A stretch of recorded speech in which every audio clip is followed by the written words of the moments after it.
কলকাতার জনপ্রিয় সংবাদ মাধ্যম এই সময়ের এক প্রতিবেদনে দাবি করা হয়েছে, যুক্তরাষ্ট্র দীর্ঘদিন ধরেই চায় বাংলাদেশের ক্ষমতার কেন্দ্রে জামায়াত ইসলামী আসুক।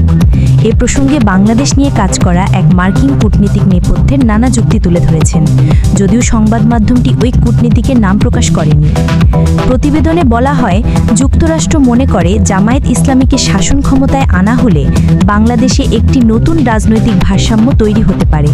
জামায়াতকে প্রিয় মনে করার পেছনে 5টি প্রধান কারণ উল্লেখ করেছেন ওই মার্কিন কূটনীতিক।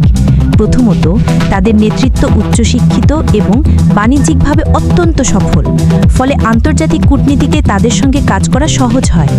দ্বিতীয়ত, জামায়াতের নেতাদের ব্যক্তিগত আচার-আচরণ ভদ্র ও সভ্য, ফলে আলোচনার টেবিলে বসে তাদের সঙ্গে সহজেই কথোপকথন করা যায়।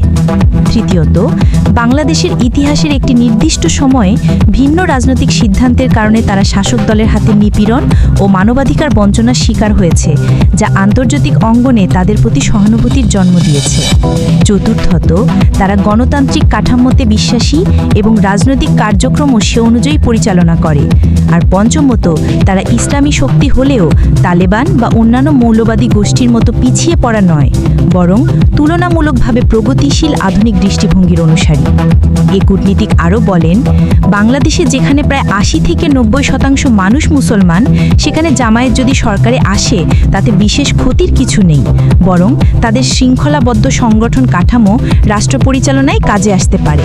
তিনি যুক্তি দেন, তাদের একবার সুযোগ দেওয়া উচিত। যদি তারা ব্যর্থ হয় বা জনগণের প্রত্যাশা পূরণ করতে না পারে, তবে গণতান্ত্রিক ব্যবস্থায় মানুষই তাদের সরিয়ে দেবে। সব মিলিয়ে প্রতিবেদনে ইঙ্গিত করা হয়েছে, যুক্তরাষ্ট্রের কূটনৈতিক অঙ্গনে জামায়াত ইসলামীকে ঘিরে এক ধরনের ইতিবাচক দৃষ্টিভঙ্গি রয়েছে, যা বাংলাদেশের ভবিষ্যৎ রাজনীতিতে নতুন মাত্রা যোগ করতে পারে। সুমাইয়া জান্নাত, জিএম টেলিভিশন। চোখ রাখুন জিএম টেলিভিশনের ফেসবুক ও ইউটিউব চ্যানেলে। সত্যের সন্ধানে সবার আগে জিএম টেলিভিশনের সাথেই থাকুন।